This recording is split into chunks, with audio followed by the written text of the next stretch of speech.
جب سیدنا عمر رضی اللہ عنہ پر حملہ کیا گیا تو ان کے لیے دودھ لایا گیا، جیسے ہی اپنے دودھ پیا تو وہ آپ کی پسلیوں کے زخم سے بہہ نکلا۔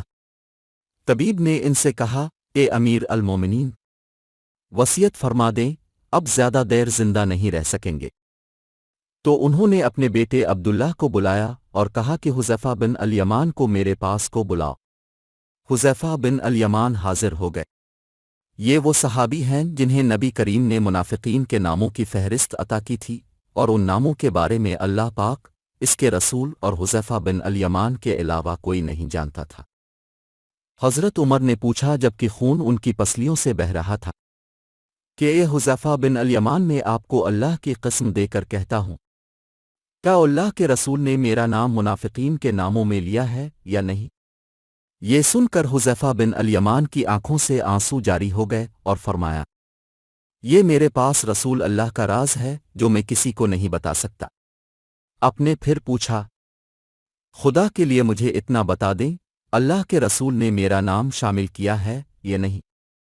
حذیفہ بن الیمان کی ہچکی بندھ گئی اور کہتے ہیں، اے عمر، میں صرف آپ کو بتا رہا ہوں، اگر آپ کی جگہ کوئی اور ہوتا تو میں کبھی بھی اپنی زبان نہ کھولتا، اور وہ بھی صرف اتنا بتاتا ہوں کہ رسول اللہ نے اس میں آپ کا نام شامل نہیں کیا۔ حضرت عمر نے اپنے بیٹے عبداللہ سے کہا کہ دنیا میں میرے لیے ایک چیز باقی رہ گئی ہے۔ حضرت عبداللہ نے پوچھا، وہ کیا ہے ابا جان؟ حضرت عمر نے فرمایا، بیٹا میں جوار رسول میں دفن ہونا چاہتا ہوں، لہذا ام المومنین حضرت عائشہ کے پاس جاؤ، ان سے یہ مت کہنا کہ امیر المومنین عمر، بلکہ کہنا کہ کیا آپ عمر کو اپنے ساتھیوں کے قدموں میں دفن ہونے کی اجازت دیتی ہیں، کیونکہ آپ اس گھر کی مالکن ہے۔ تو ام المومنین نے جواب دیا کہ یہ جگہ تو میں نے اپنے لیے تیار کر رکھی تھی، لیکن آج میں اسے عمر کے لیے ترک کرتی ہوں۔ عبداللہ ابن عمر شاداں و فرحاں واپس آئے اور عرض کی، اجازت مل گئی ہے۔ عبداللہ ابن عمر نے دیکھا کہ حضرت عمر کا رخسار مٹی پر پڑا ہے، تو انہوں نے آپ کا چہرہ اٹھا کر اپنی گود میں لے لیا۔ حضرت عمر نے اپنے بیٹے کی طرف دیکھا اور فرمایا کہ کیوں تم میرا چہرہ مٹی سے بچانا چاہتے ہو؟ عبداللہ ابن عمر نے کہا، ابا جان۔ لیکن حضرت عمر نے بات کاٹتے ہوئے فرمایا کہ اپنے باپ کا چہرہ مٹی سے لگنے دو، بربادی ہے عمر کے لیے اگر کل اللہ پاک نے اسے نہ بخشا۔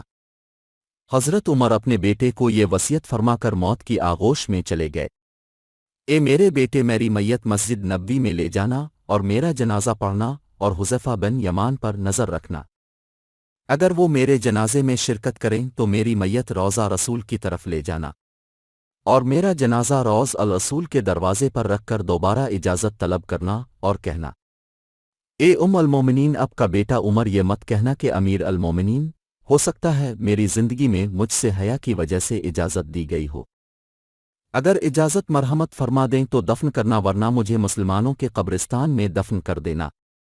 عبداللہ ابن عمر کی نظریں حذیفہ بن الیمان پر تھیں۔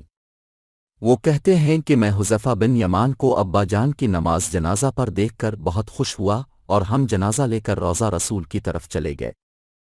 دروازے پر کھڑے ہو کر میں نے کہا، اے ہماری ماں، آپ کا بیٹا عمر دروازے پر ہے، کیا آپ تدفین کی اجازت دیتی ہیں؟ ام المومنین نے جواب دیا، مرحبا آ عمر، عمر کو اپنے ساتھیوں کے ساتھ دفن ہونے پر مبارک ہو۔ ام المومنین نے اپنی چادر سمیٹی اور روضہ رسول سے باہر نکل آئے۔